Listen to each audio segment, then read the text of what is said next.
Here's the writing process, and we are pretty much at the drafting and revising stages.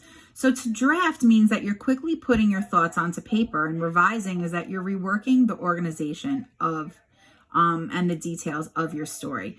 Remember that a personal narrative is a true story. Strong writers can also use their memories of strong emotions to collect story ideas. So think of emotions. They can be linked to a memory, such as fear, anger, sadness, joy, disgust, surprise, shame, love, courage, excitement, anxiety, and sickness. Okay? These are some of the elements that are going to be included in our own personal narrative. So a narrative has an introduction, a setting, event, and a conclusion, right? That's your ending. An introduction is how the narrative begins. It introduces the reader to the characters and the main conflict, which is just a fancy word for problem, of the story.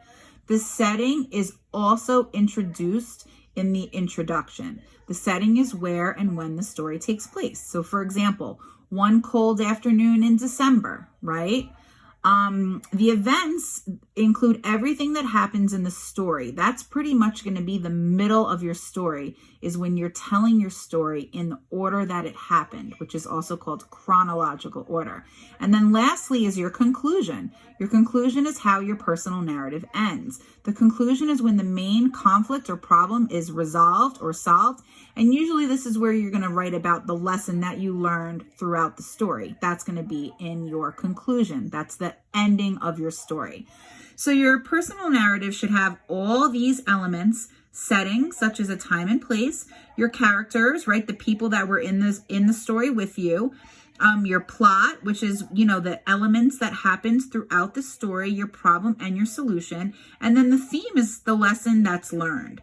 Okay, so I have these slides for you that you can go ahead and write your beginning here, and you can always refer back to this slide to tell you what you need to have in your beginning, which is your setting and introducing your characters, right? You can write your middle here, which is where you're going to tell the bulk of your story, the events that happened in order, and then the ending you can type here. And remember that your ending is going to include how your problem was solved and the lesson that you learned. Good luck writing.